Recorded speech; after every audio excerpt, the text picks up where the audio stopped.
And I previously reviewed the 70mai T800 triple channel dashcam. Link to my review and to the dashcam in the video description below. The T800 is currently 70mai's flagship model, and there is some clever engineering going on inside of it. There is a 3-inch high-resolution IPS screen, a cabin camera with infrared night vision, and a front and rear camera, both running Sony Starvis 2 sensors. Since there are no visible screws, I'm gonna try to pry on this area here to try to get inside of it. There are 3 plastic snaps, and they actually have quite a bit of grab, but once released we can get a good look at the goodies inside. And below the screen we find this metallic tape, which helps to shield the connection against interference. And under the tape, there is a locking connector which secures the screen cable, and once unlocked the cable can slide out. Next we find a large metal plate secured with 4 screws. It is actually quite thick as opposed to thinner metal plates that are only used for shielding. So this plate likely works for shielding, but also works as a basic heatsink to help to dissipate the heat from the dashcam. There are 3 main flat cables that have to be disconnected, along with 1 coaxial connector, probably for the Wi-Fi antenna. There is also a small piece of Kapton tape commonly used on electronic assemblies. In this case, the tape holds down the excess cable going to the microphone. And finally, we get a tiny cable for the LED status indicator.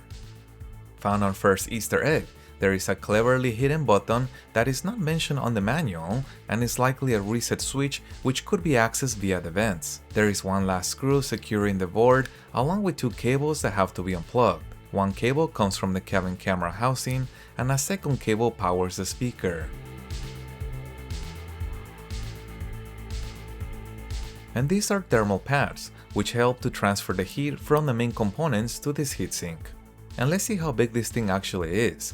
It is held in place with 4 screws. After that, it can be lifted out. And this is a massive heatsink, probably the largest I have seen on a dashcam yet. 4K dashcams can generate a lot of heat, so this is definitely a key component that allows the T800 to run in hot environments without overheating. And the cabin camera enclosure slides right out. Front camera assembly was held in place with 3 screws. And this consists of 2 parts: the front lens and the board with the image sensor. Just 2 more screws and we can get to the real meat and potatoes of this dashcam, and that is the Sony Starvis 2 IMX678 image sensor. Moving over to the cabin camera, there is an O-ring which should help to keep the dust out. The housing is a 2-part deal held with snap clips. Once released, the outer part of the housing can slide out. There are also more cooling vents here, something I have not seen before on a cabin camera. 2 more snaps hold the camera housing together, and as soon as I saw the inside, the extra cooling vents made sense. 70mai has equipped the T800 with capacitors, which are more tolerant to heat than large lithium batteries, and capacitors also have a longer lifespan. There are 3 more screws and a couple of snap clips holding the cabin camera in place. This one supports infrared night vision, which is enabled by the 4 LEDs around the camera. While they emit a light that is invisible to the human eye, they allow the camera to record in complete darkness. Let's also take a look at the rear camera. It is equipped with a USB-C connector as well as a rotating mount. And whenever I don't see screws, I start removing labels, as there's usually a surprise or 2 hidden underneath them. In this case, I found screws which hold down this small cover. It is a simple way to keep the mount in place while allowing it to rotate. Once the cover comes off, the mount can be removed. The cabin camera case can now be opened, and this reveals another massive heatsink. And this is why dual 4K dashcams are not that common, as they need not only upgraded cooling, they also need supporting hardware as well. Next, there are 2 more screws and a single connector that needs to be unplugged. And sure enough, below we find 1 more heatsink and thermal paste to keep the chip that drives the rear camera nice and cool. And I want to show you what this whole cooling system looks like. Let's get these screws out. Yep, this is a serious cooling setup: dual heatsinks, nice thick metal, thermal pad, and thermal paste for maximum heat dissipation. Moving back to the rear camera, it is held in place with some clips, and it's a similar setup to the front one. The lens covers the image sensor and is held in place with 2 screws. There is also a little bit of epoxy sealing the lens to the sensor. Likely, this helps to keep the dust out. And again, we are greeted by another Sony Starvis 2 IMX678 image sensor. Rear camera is powered by a Novatec NT9852 9VG SoC, and below we find a Samsung memory module. Front camera is powered by a Novatec NT985330PG SoC, and below is a Kingston memory module. And this is a Realtek RTL8201 PHY receiver, likely handling communications. And a TechPoint TP9951 video decoder is used along with some XTX flash memory. And there's one last part that we have not looked at, and that is behind the dashcam mount.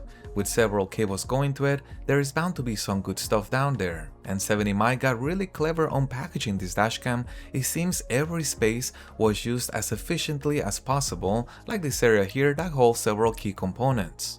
And as before, there are a couple of hold-on clips. These are likely only used to help at the factory when the dashcam is being assembled and the final screws are being installed. This board with the coaxial cable has several integrated components, including the power connector, rear camera connector, and also a GPS ceramic patch antenna. And the T800 is a beast of a dashcam, and here's some key takeaways. So first is that native 4K recording generates a lot of heat, therefore you're gonna need a lot of cooling, especially if you want the dashcam to work in a hot environment, and here they done it with this massive heatsink. And dual 4K generates even more heat because now the rear camera is also recording at 4K, and here they done it with the secondary cooling system for the rear camera. This is also the reason why we have not seen a dashcam that has dual 4K recording with an exterior rear camera. Remember, this is an interior camera. An exterior camera requires for it to be fully sealed against the environment so no water can enter it. So you can see how much smaller the package is. Trying to fit all of that in here and also provide some level of cooling will be very challenging. And lastly, dual 4K dashcams require more processing power, which is the reason why we have a Novatec chipset here for the rear camera and a secondary Novatec chipset here for the front camera, which increases cost, which is the reason why dual 4K dashcams right now are only at the premium level. So remember, I placed a link in the description down below to this dashcam if you'd like to get one for yourself, including a link to my full review for it. Definitely a very capable dashcam with some impressive engineering. Thank you guys for watching, and as always, I'll see you on the next one.